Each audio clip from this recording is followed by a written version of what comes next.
네, 주요 실적들이 발표된 가운데 뉴욕 증시는 소폭의 하락으로 거래를 마쳤습니다. 자, 오늘도 개장 전 보셔야 될 이슈 6가지 준비를 했는데요. 첫 번째 뉴스가 되겠습니다. 조류 인플루엔자가 다시 기승을 부리고 있습니다. 지금 강원도 동해시 쪽에서 발생을 했고 이게 또 임체 감염과 관련된 부분을 정부 측에선 대비하고 있다라는 소식이 나와 있고요. 그리고 개별적인 소식으로는 SK 이노베이션이 배당금을 좀 강화하고요. 그리고 포트폴리오를 다각화한다라는 소식입니다. 자, 여기에 더해서 일동제약은요, 역시 대웅제약과 마찬가지로 실적이 잘 나옵니다. 흑자 전환 성공을 하게 되면서 주요 라인업들의 판매가 늘었다라는 분석입니다. 내용들 알아보겠습니다. 권미란 캐스터 전해주시죠. 네, 목요일 오늘장에 영향을 줄 수 있는 뉴스들을 알아보도록 하겠습니다. 6가지 헤드라인으로 정리해 보시죠. 신한울 3, 4호기 부활하면서 우리나라에서 8년 만에 신규 원전이 본격 건설됩니다. 국내 가금 농장에서 올 가을 첫 고병원성 AI가 발생했습니다. 거래소가 태영건설의 상장 유지를 결정해서 7개월 만에 거래가 재개되고요. SK이노베이션이 2027년 ROE 10%를 목표로 하겠다고 밝혔습니다. 대웅제약과 일동제약의 3분기 실적 발표됐는데요. 먼저 원전 소식부터 알아보도록 하겠습니다. 신한울 원전 3, 4호기 착공식이 어제 경북 울진국 한국수력원자력 한울원자력본부에서 열렸습니다. 신한울 원전 3, 4호기는 윤석열 정부 들어 처음으로 착공한 신규 원전으로 탈원전 폐기 정책의 상징으로 꼽히는데요. 당초 신한울 3, 4호기는 지난 2017년 2월 27일 발전 사업 허가까지 받았지만 문재인 정부 출범 직후 신규 원전 백지화, 원전의 단계적 감축 정책 등이 시행되면서 2017년부터 5년간 건설이 멈춰섰습니다. 탈원전 폐기 정책을 내건 윤석열 정부가 신한울 3, 4호기 건설 재개에 속도를 내며 일정을 기존 대비 19개월가량 단축했습니다. 정부는 2022년 7월 신한울 3, 4호기 건설 재개를 결정한 후 관계부처와 지자체 협의를 거쳐 11개월 만에 건설 재개 실시 계획을 승인했습니다. 이는 8년 만에 첫 신규 원전 건설 공사인데요. 정부의 실시 계획대로 진행된다면 오는 2032년에서 2033년 1,400메가와트급 원전 2기가 들어서며 공사비는 약 11조 7천억 원입니다.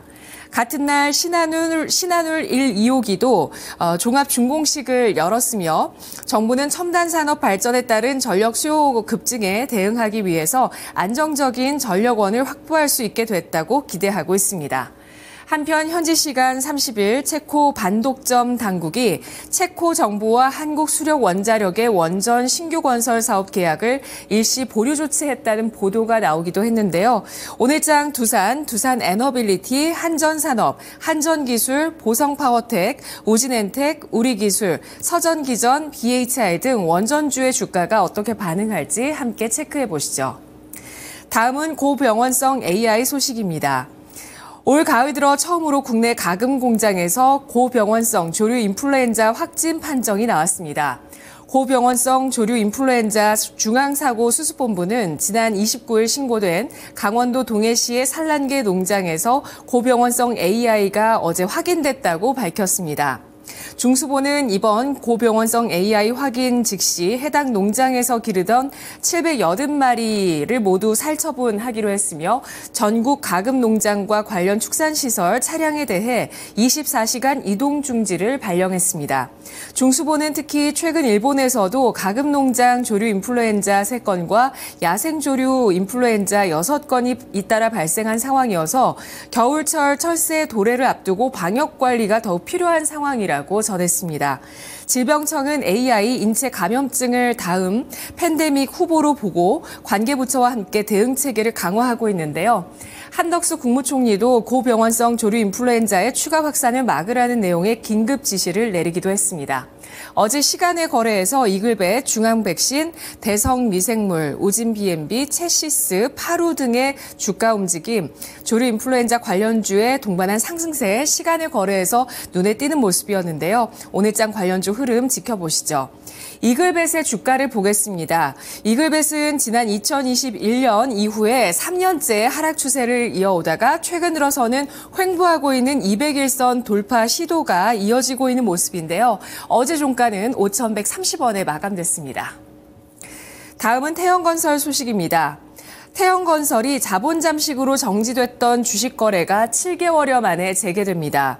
거래소는 어제 유가증권시장 기업심사위원회 심의 결과 태형건설의 상장 유지를 결정했다고 공시했습니다.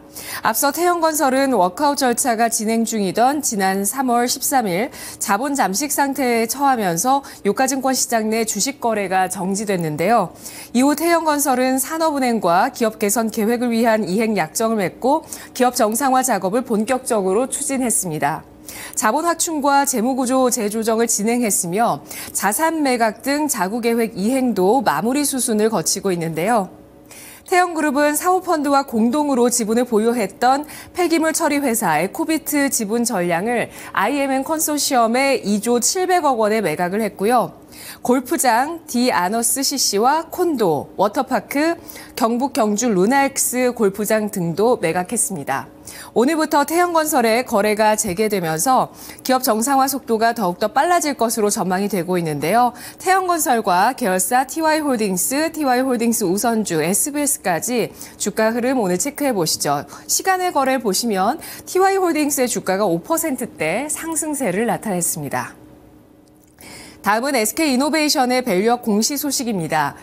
SK이노베이션이 SKENS와 통합법인의 시너지 효과가 예상되는 2027년 이후 자기자본 이익률 10% 달성을 목표로 한다고 밝혔습니다. SK이노베이션은 어제 통합법인의 재무 안정성 강화 계획과 주주 환원 등 골자로 하는 밸류업 프로그램을 공시했습니다. 회사 측은 올해와 내년 주당 최소 배당금을 2,000원으로 설정을 했고 2027년 이후에 주주 환원율을 35% 이상을 목표로 세웠는데요. SK이노베이션은 향후 정유, 화학 및 배터리, 소재에 이르는 포트폴리오 다각화를 기반으로 안정적인 수익 창출과 합병법인의 통합 시너지 효과가 가시화되는 2027년 이후 이를 충분히 달성할 수 있을 것으로 기대한다고 밝혔습니다. 오늘장 SK이노베이션의 방향성도 주목됩니다. SK이노베이션의 최근 주가를 보시겠습니다. 200일선 돌파를 하면서 최근 추세 전환을 시도하고 있는 모습을 나타냈는데요. 어제 종가는 11만 8,800원을 기록했습니다.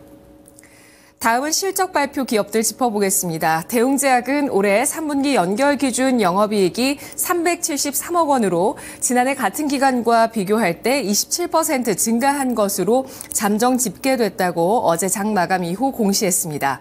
매출액은 3,584억 원으로 같은 기간 5% 증가했고 순이익은 284억 원을 기록했습니다. 대웅제약은 위, 식도, 역류질환 치료제, 팩스쿨루, 보툴리눔 톡신, 나보타 등 주력 제품 판매가 좋아 실적이 개선됐다고 설명했습니다. 오늘장 대웅제약의 주가도 주목해 보시죠. 다음은 일동제약입니다. 일동제약은 3분기 연결 기준 영업이익이 36억 원으로 지난해 같은 기간 대비 흑자 전환한 것으로 잠정 집계됐다고 밝혔습니다. 매출액은 1,600억 원으로 같은 기간 4.3% 늘었고 순손실은 94억 원으로 전년 대비해서 79.8%가 줄었습니다. 일동제약은 비타민제 아로나민, 감기약 테라플루, 같은 일반 의약품과 폐섬유증 치료제 피레스파, 감염증 치료제 후루마린 등 전문 의약품의 판매가 늘면서 이번 실적을 견인했다고 분석했습니다. 일동제약의 주가 움직임도 지켜보시죠. 지금까지 6가지 모닝뉴스 살펴봤습니다.